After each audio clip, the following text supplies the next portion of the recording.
Hello everybody and welcome back to My Little Pony What Works.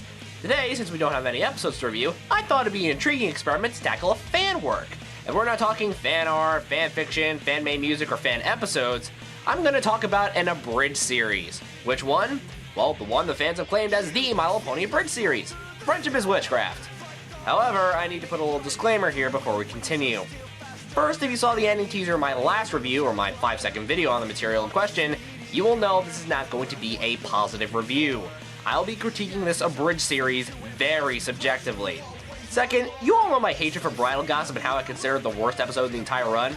Yeah, multiply my hatred for that times 100. I loathe this miserable excuse for an abridged series called Friendship is Witchcraft. To put it in perspective, I would rather sit through Ghostbusters, Owl's Well That Ends Well, Spike Age Service, Mysterious Madrigal, and Bridal Gossip in rapid succession than sit through one episode of Friendship is Witchcraft. I hate it that much. Well, let's not beat around the bush. Although that would be more entertaining than sitting through this shit again. Let's review Friendship is Witchcraft. I think it's best to start at the beginning with the perfect swarm and see where the flaws start. So we open up on, wow, 0 seconds. It took 0 seconds for me to find fault with the series. That's a new Academy record. And you thought that meme was dead. I see you're probably confused as to what I found fault. Well, if your eyes are keen enough, it's where the series starts. This is Abridged Series 101. When making an abridged series, you'll want to, of course, start at the beginning. It creates a setting and introduces the characters to the audience. Camaraderie Supernatural starts off at the pilot episodes, and then explains the necessity for jumping around from episode to episode. The Mentally Advanced series starts off at the Ticketmaster, which is good as any as a start to introduce your characters as well as their personalities, motives, and behaviors. Friendship is Witchcraft starts off at Swarm of the Century. They started in the middle of Season 1, where we already introduced the characters in the show, as well as their personalities. Here, the audience is just supposed to accept the fact that Fluttershy's a cult leader, Rainbow Dash likes to say her name a lot, Rarity and Applejack are war veterans, Twilight's an awful and unlikable pony, and Pinkie Pie's the only one that makes sense. You can't thrust the audience into this without introducing the characters in the first place. Okay, so the plot of the episode is cult leader Fluttershy, God, it hurts to say that, finds a Parasprite and teaches it to kill. Followed up by a poor sliding joke, we see that Parasprites have multiplied. This is a good time as any to talk about the main problem of the series. It's not funny! And get used to me saying that a lot. Here's a good example of why the series is not funny. That was at least 4 feet. Looks great, Fluttershy. Talk about eye candy. Let's see how many times the creators tried to force the joke upon the audience. That was one. Talk about eye candy. Talk about eye candy. Talk about eye candy. You two will be our bird's eye candy view. You're in the eye candy of the storm. 6 times, people. They used the eye candy joke 6 times and it never worked once. In a similar note, they repeated the bonbon watering flower scene 5 times. Repetition is not comedy. Okay, Mentally Advanced actually pulled off the repetition thing very well in their latest episode, but the way Witchcraft does it doesn't come across as comedy. It becomes dull and annoying. Speaking of dull and annoying, sometimes the jokes just pad onward for way too long. For example, in Dragon Baby Gone, Fluttershy explains her backstory with a dragon the main 6 are trying to kill. Look at the bright side. At least you have a father. Yes, but it's my father who left me to fend for myself in the frozen tundra with nothing but a hatchet and a length of rope.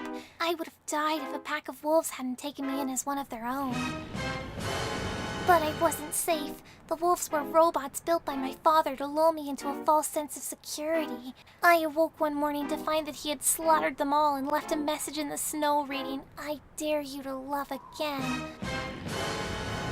But the message was actually written in ant pheromone. I was suddenly engulfed by thousands of rabid African ants, each trying to burrow its way inside me to get to the queen larva my father.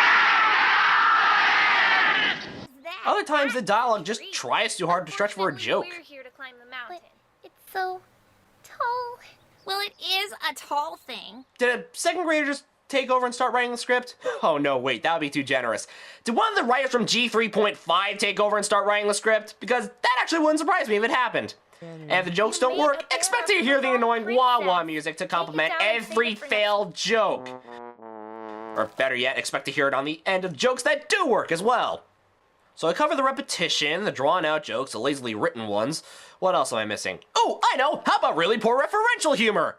In the most recent episode, there was an obvious GAC commercial parody. But instead, it's sock 'em boppers.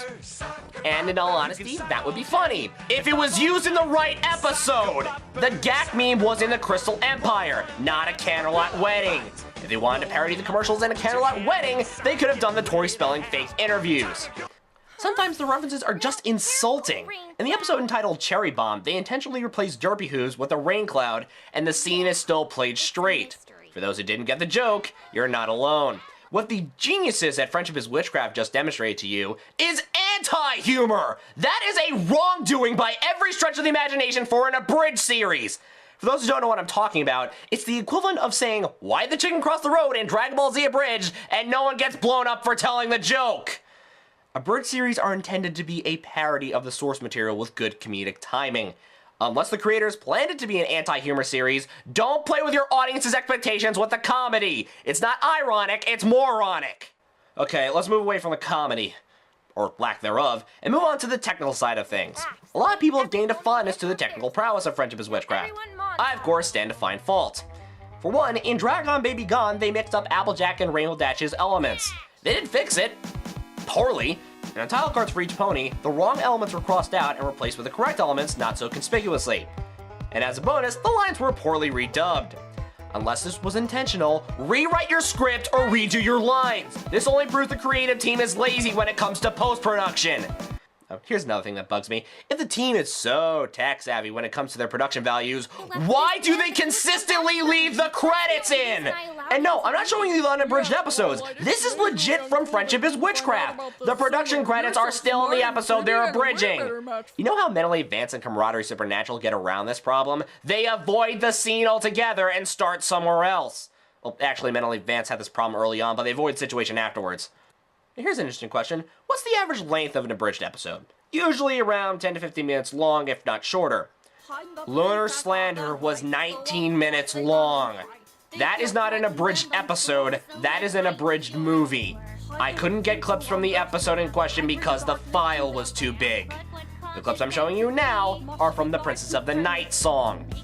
And one more thing, in Fully Match a Pony, excuse me one second. You do, but I have the facts. I'm the princess of the night. Anyways, in the Candlelight Wedding parody, they had Easter eggs for the audience to find during the show, which turned out to be the pets from Little's Pet Shop. This, of course, is referencing the fact the show audience is more focused on the background ponies in the actual show than what's going on in the foreground with the protagonists. And that's fine for a little meta humor and fan animation like Starscream vs. Rainbow Dash or Double Rainboom. Wow, I actually gave credit to Double Rainboom. But in an abridged series, it doesn't work. The audience should be focused on the story and humor on screen, not the things that happen in the background. I didn't even notice the references until I looked in the comment section. Then again, I was ready to quit after 2 minutes of watching this crap with the incest storyline. By adding those extras in, you distract the audience from the story. Then again, that's probably for the better, considering the characters are completely unlikable and the story is twisted to fit the creator's own story, to which the source material is unrecognizable. Well, I talked about the technical side in terms of production. What about the songs? What about the songs? They're poorly written, awful pieces of music disguised as something cute. Well, okay, Pinky's Brew is actually pretty fun to listen to, plus it's one of the only saving graces of Cute from the Hip. Sweetie Bot's Race is fun to listen to the show, but I don't see me listening to it outside of it. Prince of the Night is dull and unfunny. The Gypsy Bard only works in context with a show, otherwise it's awful and sadistic, and then there's It'll Be Okay, the most disturbing song the duo has produced to date. But on the bright side, these songs would never appear on any best lists, right? Oh, you have got to be kidding me! The Gypsy Bard was number 17 on the top 100? What the hell did it beat out? Miles? Long Way from Equestria? The Smile Project? Between Fairy Tales and Happy Endings? Good Girl? One Last Letter. The Gypsy Bard beat out One Last Letter by Aviators and Bronified. And according to Saber Sparks' video, It'll Be Okay was the best song of February, beating out Simgratina and Living Tombstone's Wings. I don't want to live on this planet anymore. Okay, I've gone long enough about the negative, for now. Is there anything that Friendship is Witchcraft did right? Well, there is, and it comes in the form of Sweetie Bot. Scootaloo is correct. Sweetie Bot originated in Cute from the Hip and ever since has been the best joke Friendship is Witchcraft created. The jokes that surround her are funny because, 1, they established her character early on, and 2, they utilize the concept of the character to make jokes, such as feeling funny after bathing, or my favorite, when walking down the stairs she tumbles over like a slinky. I'm leaving. Ow, ow, ow, ow, ow, ow. In addition, she's a three-dimensional and likable character. You heard right, the robot is more likable and three-dimensional than the main 6. I feel more sympathy to a machine than to the rest of the organic characters. Oh, but it gets better. For you see, Sweetie Bot represents the critics of Friendship is Witchcraft. In Nay's Soul Sister, she said this about the series. Oh look, our characters are so malevolent and heartless. Maybe next we'll hear a new cheap catchphrase. Moonshine gravy. Did you catch that? The creators addressed the problems with the show, and they continue to do it.